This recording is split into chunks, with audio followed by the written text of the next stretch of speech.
তাকে দেশে এনে এই রায় কার্যকর করা হয়। এই রায়টা আমরা তখনই শান্তিমূলকভাবে আমরা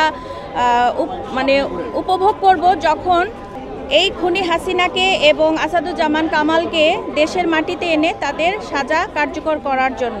তখনই আমরা শহীদ পরিবাররা এবং আহতরা যারা আমরা সন্তান হারিয়েছি আমরা শান্তি পাব যতক্ষণ না তাকে দেশে এনে এই রায় কার্যকর করা হয়। রায় আমার মনে হয় যে খুনি কখনো কোনো দেশে গিয়ে থাকা সম্ভব হবে না। তো সরকারের নিকট আমার আকুল আবেদন যত দ্রুত পারবে এই খুনিকে এনে কার্যকর করা হোক ফাঁসি।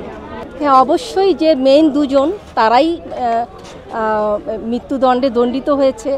আসলে এই দুইজন দিয়ে আমরা সন্তুষ্ট না, বা আমি ব্যক্তিগতভাবে আমি সন্তুষ্ট না। যখন এই হত্যাকাণ্ডের সঙ্গে যারা জড়িত ছিল তাদের সকলকে যখন এই মৃত্যুদণ্ডের সঙ্গে দণ্ডিত করা হবে তখনই আমি মা হিসাবে অন্ততপক্ষে আমি মনে করি আমি তখন এটাকে আমি বিবেচ্য হিসাবে নিব। আমি আসলে এই দুজনকে দিয়ে আমি খুশি হতে পারতেছি না।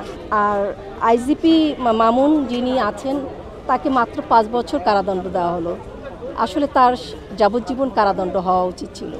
এইখানে আমরা শহীদ এবং আহত পরিবার আমরা এইটাতে সন্তুষ্ট না। টানা তৃতীয়বার অর্জন করেছে দেশের সেরা সুপার ব্র্যান্ড স্বীকৃতি বসুন্ধরা টিস্যু। তারপরে আদালতের ব্যাপার, এরপরে যদি কোনো কিছু আপিল করা যায় তাহলে হয়তো আমরা আপিল করব যেন তার যাবজ্জীবন কারাদণ্ড হয়। এবং খুনি হাসিনা তার সন্তানের তার বাবার খুনিদেরকে দেশে নিয়ে এসে যখন মৃত্যুদণ্ড সে নিজের চোখে দেখেছে, তো আমি মা বা আমি সকলের মা হয়ে আমি অন্তত পক্ষে খুনি হাসিনা, আসাদুজ্জামান খান কামাল এবং তার যারা সাঙ্গপাঙ্গরা আছে, প্রধান আসামি পলাতক খুনি শেখ হাসিনা, তার যে রায়টা হলো আমরা ফাঁসির রায় শুনতে পেরেছি এবং এটাতে আমরা খুশি। আমরা শহীদ এবং আহত পরিবার আমরা সকলেই খুশি। এবং দ্বিতীয়ত যদি বলি, তৎকালীন স্বরাষ্ট্রমন্ত্রী আসাদুজ্জামান খান কামাল তার যে ফাঁসির রায়টা এসেছে সেটাতেও আমরা সন্তুষ্ট। কিন্তু তৃতীয়ত আমাদের যে তৎকালীন আইজিপি চৌধুরী আব্দুল্লাহ আল মামুন, সে রাজসাক্ষী হওয়াতে তার শাস্তি কিছুটা মওকুফ হওয়ার কথা ছিল, কিন্তু আমরা এক্সপেক্ট করিনি এতখানি কম হবে।